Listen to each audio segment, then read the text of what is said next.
Hi friends, இன்னைக்கு மதியம் நான் என்ன சமைக்க போறேன்றத பார்க்கலாமா? வாங்க. இன்னைக்கு எங்க வீட்ல நண்டு தொக்கு பண்ண போறோம். அதுக்கு தேவையான பொருட்கள் என்னன்னு பார்க்கலாம் வாங்க. நான் நண்டு 1 கிலோ வாங்கியிருக்கேன். அதுக்கு தேவையான பொருட்கள்: இஞ்சி, பூண்டு, கொத்தமல்லி, கருவேப்பிலை, வெங்காயம், தக்காளி, அப்புறம் சீரகம், மிளகு, மசாலா. இந்த மசாலா நாங்க வீட்லயே ரெடி பண்ண மசாலா. அப்புறம் தேவையான அளவு உப்பு, எண்ணெய்.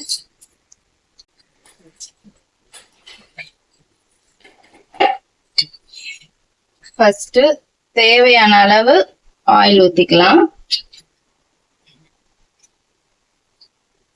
ஓகே, ஆயில் ஹீட் ஆகட்டும்.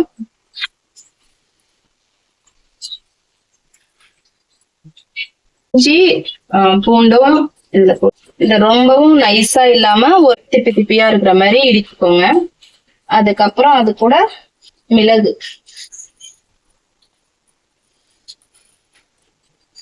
சீரகம் தேவையான அளவு போட்டுட்டு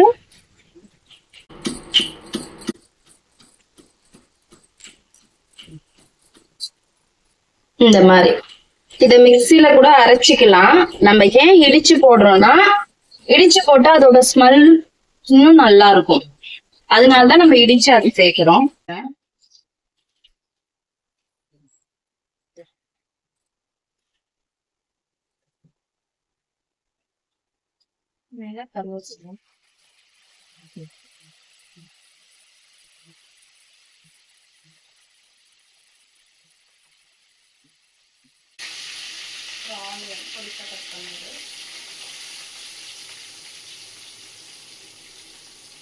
இது இப்போ ஓரளவுக்கு பொன்னிறமா ஆகட்டும். அது வரைக்கும் நம்ம வெயிட் பண்ணலாம்.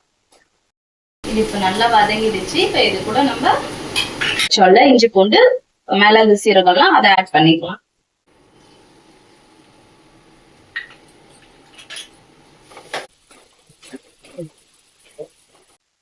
இஞ்சி பூண்டெல்லாம் போட்டது அந்த மனமே நல்லா இருக்கும், சூப்பரா இருக்கும். அடுத்தது நம்ம தக்காளி ஆட் பண்ணிக்கலாம். தக்காளி நான் ஒரு 2 தக்காளி தேவையான அளவு கட் பண்ணிருக்கேன். 1 கிலோ நண்டுக்கு. உங்களுக்கு தக்காளி நல்லா பெரிய சைஸ், அதனால நான் 2 தக்காளி எடுத்திருக்கேன். உங்களுக்கு எவ்வளவு தேவையோ அந்த அளவுக்கு எடுத்துக்கோங்க.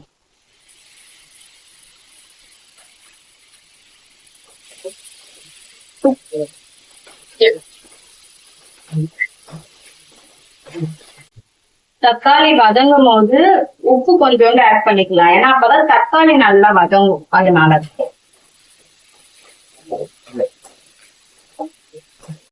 தக்காளி இப்போ நல்லா வதங்கிடுச்சு. இங்க வந்து பாருங்க, இந்த ஸ்டேஜ் நல்லா வதங்கி இருக்கு பாருங்க, நல்லா வதங்கி இருக்கு. இந்த ஸ்டேஜ்ல வந்து நம்ம தேவையான அளவு மசாலா ஆட் பண்ணலாம். ஓகேவா? இது நான் வீட்லயே ரெடி பண்ற மசாலா. இதை ஆட் பண்ணலாம். உங்களுக்கு காரம் எவ்வளவு தேவையோ அந்த அளவு மசாலா போட்டுக்கோங்க. நாங்க எல்லாம் காரம் நல்லாவே சாப்பிடுவோம். தேவையான அளவு ஏற்கனவே தக்காளி வதங்கும் போதே கொஞ்சம் சால்ட் சேர்த்திருக்கோம். அதோட இன்னும் கொஞ்சம் தேவையான அளவு சால்ட் சேர்த்துக்கலாம்.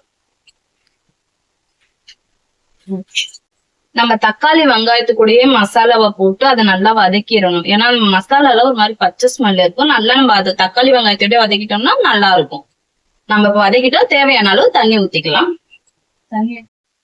தண்ணி ஊத்திக்கலாம். உங்களுக்கு நல்ல கிரேவியா வேணும்னா தண்ணி கம்மியா ஊத்திக்கோங்க. நல்ல குழம்பு மாதிரி வேணும்னா தண்ணி கொஞ்சம் எக்ஸ்ட்ரா ஊத்தணும். நான் கிரேவி மாதிரி தான் பண்ண போறேன். இப்போ நான் தண்ணி கம்மியா தான் ஊத்திருக்கேன்.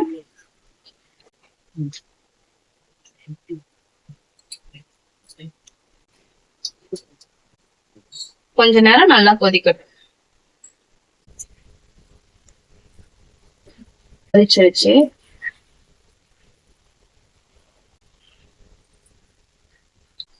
இந்த ஸ்டேஜ்ல நம்ம நண்டை ஆட் பண்ணிடலாம்.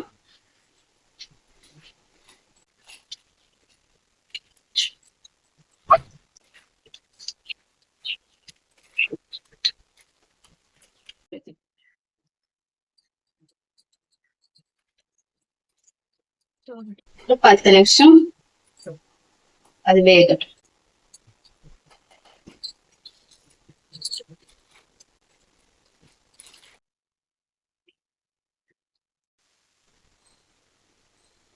இந்த வீடியோ பிடிச்சிருந்தா சப்ஸ்கிரைப் பண்ணுங்க, லைக் பண்ணுங்க, ஷேர் பண்ணுங்க.